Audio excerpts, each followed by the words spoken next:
I'm gonna share something with you guys. Something very personal. Something very real. And I want you to listen to this. To feel this. Because this is why I write. Because this is why I speak.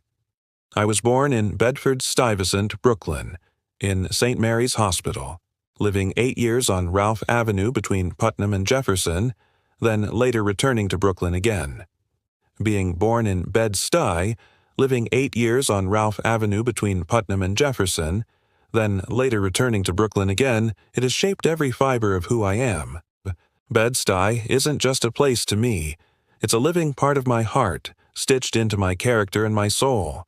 It taught me pride, resilience, hustle, and love, and it gave me a code to live by, one that I will never abandon no matter how far life takes me. So when I see someone like Sean Corey Carter, better known as Jay-Z, being, circled like a wounded animal by wolves ready to tear him down, when I see him being torn down, it doesn't just brush past me, it strikes deep. It's not about celebrity gossip to me. It's about what it says to the younger ones still coming up in Bed-Stuy, about what it says to the world about us, and about what it says to me personally as someone who once looked at him as an example of how far we could rise without losing ourselves. He was the Michael Jordan of rap. We celebrated him as such. When he was elevated, we all felt lifted. And now, seeing him surrounded by these dark accusations and unsettling rumors is a blow to the spirit of Bed-Stuy, a violation of the hopes we hold for our own children. They show that no matter how high you climb, no matter how clean your record is, once a whisper starts circulating, it can morph into a roar that drowns out any defense, that judges you before you're given a chance to explain, that ruins a reputation built over decades in seconds. It's as if the rules don't apply to them, that they are above consequences because they are famous. This is not the legacy we want to pass on to our kids. This is not the world we want to raise them in. And let me tell you, I know the power of rumors. I know how quickly they spread, how deeply they can cut, even when they are completely false. Back in 2003, I found myself caught in the crossfire of a rumor that threatened to tear apart everything I had worked so hard to build. The allegations were as dramatic as they were untrue. Out of respect for the investigation, I refused to comment publicly. But what hurt the most was the instant conviction in people's eyes. Rumors swirled, speculations soared, and suddenly my silence was seen as guilt. I was judged without a trial in the court of public opinion.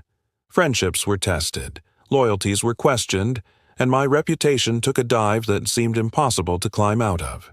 In a moment of weakness, thinking it would help to clear my name, I decided to address the issue through my music.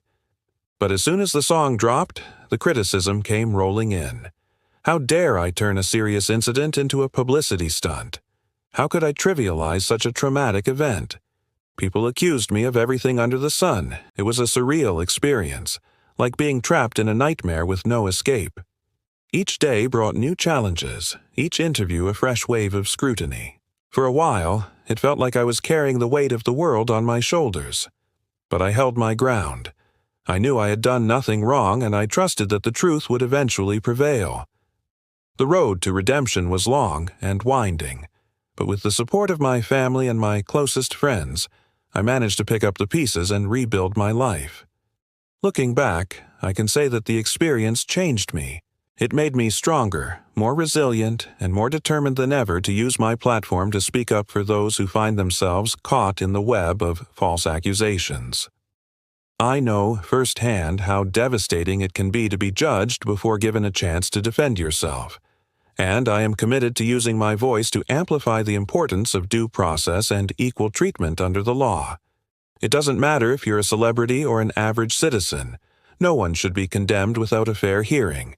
Everyone deserves a chance to tell their side of the story and have their voice heard. In the midst of all this, I remember the words of a great philosopher named Epicurus, who said, "We cannot escape suffering, but we can choose how we respond to it." Those words resonated deeply with me during those dark times and continue to guide me even now as I witness Jay-Z being attacked. I will not abandon the principles that have always guided me, and I will not surrender to fear or succumb to pressure. I will not let rumors dictate my judgment, and I will not let emotions rule my decision-making. I will not be swayed by popular opinion or intimidated by those seeking to silence me. In the words of Martin Luther King Jr., in the face of any challenge, our choices must be guided by two fundamental questions. Is this right, and is this good? I ask these questions of myself daily, especially in times of moral uncertainty like the one we face today. If it is not right, I will not do it. If it is not good, I will not support it. These principles have helped me navigate the complexities of life, and they continue to be my compass in times of trouble. I will not be deterred by the face of adversity. I will not be intimidated by the powerful, and I will not be silenced by those who seek to suppress the truth. I will stand firm in the face of opposition and continue to speak out against injustice. I will use my platform to amplify the voices of those who are marginalized and to demand accountability from those in power. I will not compromise my principles in exchange for popularity or profit. I will not abandon my values to appease those who seek to divide us, and I will not betray the trust of my community to gain favor with those who oppose me. I will continue to work tirelessly to make a positive impact in the world, knowing that true success comes not from material possessions or public acclaim, but from living a life guided by principles and a commitment to justice. That's why I'm speaking out against the unjust attacks on an icon and a legend, Sean Corey Carter, aka Jay-Z. I am not afraid to stand up for what I believe in, even in the face of opposition. I will not allow myself to be intimidated or silenced. I will not abandon my principles to appease others, and I will not compromise my integrity to maintain popularity. I will stand firm in the face of adversity and continue to speak out against injustice wherever I see it. Because at the end of the day, it is not about me. It is not about Jay-Z. It's about what we stand for and the legacy we want to leave behind for future generations. I hope that my actions can serve as an inspiration to others to do the same. But I also want to send a message to those who seek to harm others through false accusations and baseless attacks. You will not succeed.